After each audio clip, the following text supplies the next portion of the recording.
here for no reason. They want to take us down like that? Huh?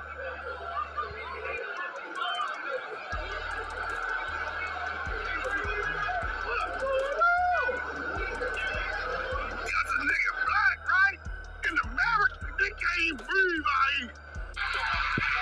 What is good with it, y'all? It's Coffee. Tapping back in with the news, man. Hit them comments. Let's talk. Want to hear from all the people out there. Make sure to sub up and all that as we coffee talk it up daily on all the different topics, man. But Moneybagg Rose, part of the blue team, right? Comment and let me know if y'all are flucking with the blue team. There's definitely some talent over there. And them dudes keep pushing, grinding. I definitely respect the grind. I definitely respect the hustle.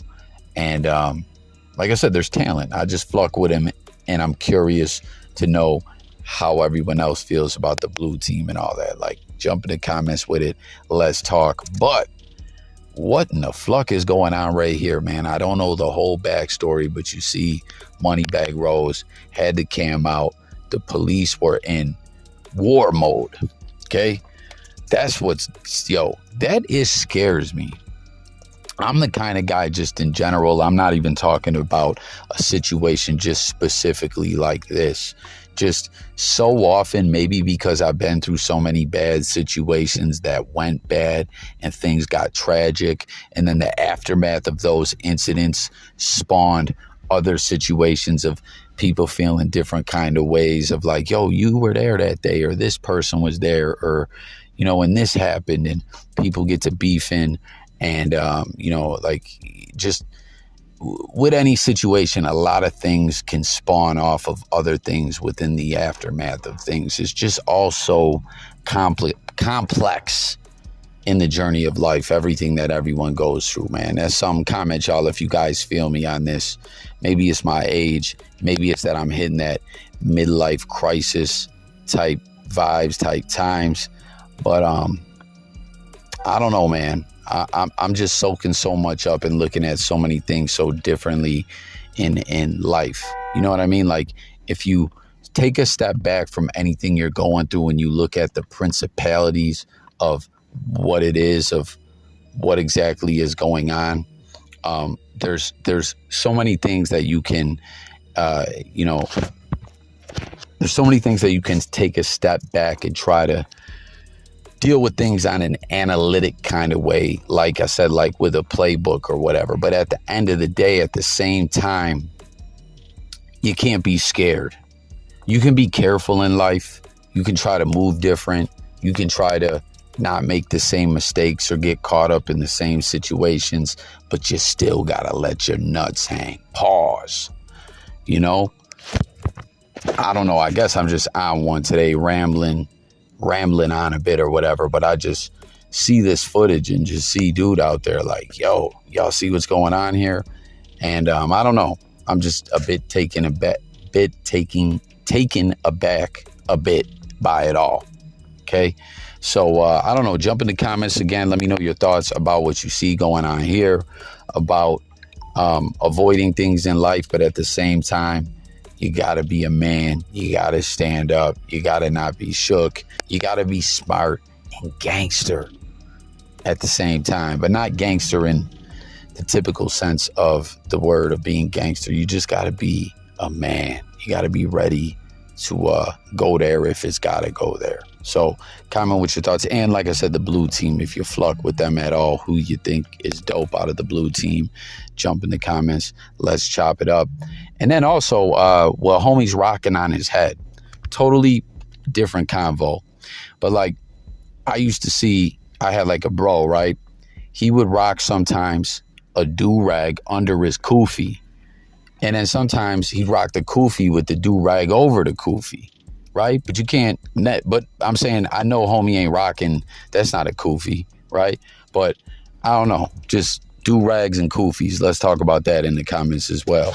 Then, of course, we talk about situations and aftermaths and all that. And the situation that has spawned a lot of stuff in the aftermath. And it's just been really something to behold. whether it be the music, whether you see the beef, the diss tracks going back and forth, just everything, you know, things that got exposed about the industry, the way people rock and all that. We're talking about Drake versus Kendrick Lamar. Like I say, that pop-out performance was the exclamation point and the nail in the coffin and the lit funeral of, you know, Drake taking the L and Kendrick winning that beef. But then what's so wild off of that situation is we saw Joe Budden talking about, hey, I'm the one that got things started. Then I passed the baton to King Push, who exposed some things about Drake. Then from King Push came what we saw now with K-Dot. There's some other situations that happened in between, but I guess that's a good summary of what happened in a way, like summing it all up over the years. But with Drake losing, this is what I was talking about with in regards to that Joe Budden commentary, right? Like, Drake definitely lost. Drake has been more exposed that he's just not a true MC. It is what it is. But is this really going to end Drake? Is it over for Drake? I don't know. I don't think so, right? Like, Drake's still going to chart. But I don't know. Do you guys think that Drake is still going to carry around this L and it's going to change things up a bit for him? That maybe mentally it'll fuck him up where he just can't do what Drake does? Or do you think it's going to have no difference upon how he charts or just who he is as a pop artist? Jump in the comments and let me know. But you see, Peter Gunz says, never not flucking with Drake. Fluck out of here. P.S. I love K-Dot. I'm just not dropping Drake like the rest of you flip-flops. LOL. So he's saying he's going to continue to fluck with Drake.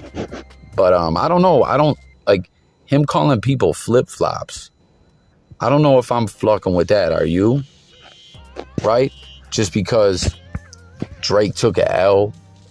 And it is what it is. Like, don't get me wrong. There's people that are bandwagon fans in sports. Like, oh, this team's just doing good.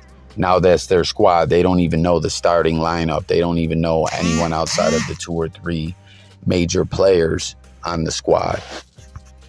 But there's also people that can see something go down and be enlightened on it all. And it can open their eyes up to things. You know what I mean? Or there's people that you can just always knew what it was and how it was and what it is and what it will be. And I don't know, this Drake situation is so complex, but I want to know what you guys think things are going to be like for Drake from this point on, from everything else we just touched on, and what Peter Gunz is saying, that he's still flucking with him. It ain't got to be like you can just, it doesn't like, oh, you just got to pick one or the other. That's not what I'm saying. But to just call people flip-flops, like, don't get me wrong, there's probably individuals that were flip-flopping on some bandwagon fan type time, right? But to just use that word like that's the majority of what was going on, I just do not agree or concur with that sentiment and statement at all. Let me know what you think. Dealing with the generational gaps, right? So now you have the younger generation that don't respect the older generation or don't know about the older generation. Right. Then you have the older generation that don't know about the younger generation of rappers. Well, there's some younger brothers that are highly successful, producers and rappers. Right. I won't throw them out there, but long story short, what they say, and they doing well right now as we speak. And niggas said, man, y'all niggas didn't put nobody on. You old niggas. You hovered and took everything. So then, if honestly they feel like this is, and niggas have said this to me more than once, if it didn't come out of the Dr. Dre, the NWA family tree, you couldn't get on the radio. So now that niggas got on, they like, why should we listen to you? You never gave a fuck about us. And then I literally had to defend, even knowing that I felt like that. I felt like that many times. I'm going to tell the truth. Like, y'all, radio didn't support, and some of the older homies didn't give niggas guidance. Niggas getting fucked up record deals, you not like whatever. And because we're cliquey, then it was, the blood niggas. Then they put on their blood homies, and they look at them Crip niggas do the same shit. And then niggas want you to write their raps for them.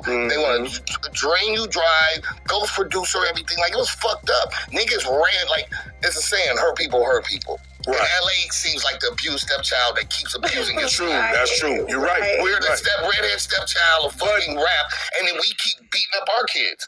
And now these young little niggas got their bag, but at least they share with their friends. Most of these young niggas won't admit that they never wanted to respect the pecking order. They want to come through the door knowing it. And I can humbly say this. You know, I do know this to be true. You know, I do know this to be true because the new, and you could attest to this because he was around us and you too. The newest nigga that was going to be the next nigga never came around. None of us acting like that. And he was about to be the next Messiah. Who? And that's Nipsey. Oh, yeah. And Nipsey came with his humble hat on. He was humble. And said, hey, what you need from me, OG. Not what you owe me. Right. Yeah. It's a difference. The way we labored, we don't owe no new nigga nothing. That part. Because we had to fight everybody. The dope rappers, the dope producers, the people who had everything other than we had. So guess what? And I mentored her. What I tell you, you gotta be great. Yeah. When it came to what we did, we had to be great. So you need to sit down and probably say, Dre, what does it take? Hutch, what does it take? Drew, what does it take? Right. Not that I'm the shit I'm supposed to be on. Because guess what we did? Guess what we didn't have the opportunity to do? Be the shit and be on. We never had that opportunity. Right. We came out of fucking space music and disco. Right. And fight against motherfuckers that was doing hip-hop that we didn't even know what it was. Dealing with it. And then last up on the news, man, that was a pretty intriguing conversation there. Cole 187, was he part of Above the Law? Isn't he part of Above the Law, him and Cocaine? Comment if I got that right. Can you believe they did the gathering of the Juggalos with ICP, man? Total side conversation, but ICP, like, motherfuckers don't want to get hit with the faygo, but a lot of really dope hip-hop artists and groups over the years have went to the gathering. You know, it's different there. But anyways, quite an intriguing conversation that you hear being spoke about with Roscos too. Do you guys remember Roscos beef with the game? Him coming home from prison, he was always kind of different. He talked different after he did that time or whatever. A lot of people say he gives off very sus type vibes. And then do you remember too on the Shady Records Invasion mixtape, the one where it had all them Benzino disses, Nail in the Coffin and all that. He was part of a group with Exhibit called the Golden State Project. I think Roscos was in it too. Or maybe not. Maybe I'm tripping. Maybe that was something else. But he's just basically talking about, like, hurt people, just in general, like I was talking about in the beginning of this video, how different situations, you can still sit back and take a look at them all and look at things for what they are, or the principalities behind things. And that's the thing with anything, you just got to break the cycle of stuff. And, you know, from radio changing and not meaning what it used to when people trying to get on, you got people that don't want to share the game of how to get on. You know, like some people find out how to do it, and then just on some bitter ish, they don't want to share that game with other people. But at the same time, you can't give the game to everyone. But what was intriguing through all of that, what they were speaking of, and again, guys, hit the comments. I want to know everyone's thoughts in depth about what they were speaking about, as well as everything else in this video that we touched on, all these topics.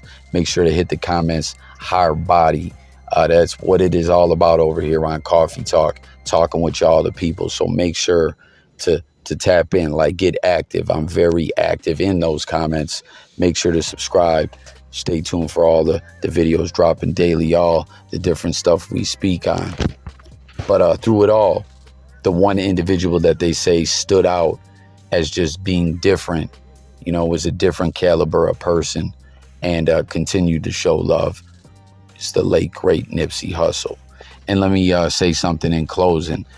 From me being the outside looking in, as I'm not a rapper, but seeing the way everything transpired and how I've spoke to some rappers over the years and all that, like, that seems very accurate to me, that Nip was just that dude like that.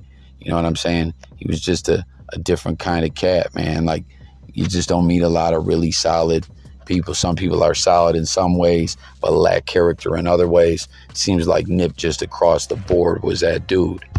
But after Nip was on and already had blown up, not only did he do a lot of features with people and fluck with people and put people on from his hood and just people that he flucked with and had love for, he had a different rate for artists. Like, if you, like, this is how much it costs for a feature.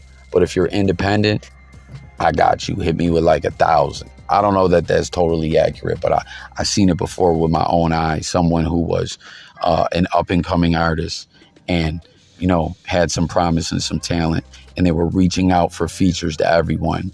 And Nipsey Hussle had a separate rate, you know what I mean, at a discount for independent artists. And I think that is dope. And, you know, partially among a lot of other great dope things about Nipsey Hussle, speaks to like what is being spoke upon in this video. And, you know, just how he is that dude, how Nip was a man. He still is the man. He's goated. He's the truth. He never switched up or got funny style. And the world and hip hop and just across the board, when Nipsey Hussle was taken away, when he passed, the world just lost a real one. So that's going to do it for this video. Look forward to hearing everyone's thoughts about everything we spoke on in this video. Once again, subscribe, hit them buttons for me. I need that love. And I'm gone. Let's talk. Catch you on the next one. Peace.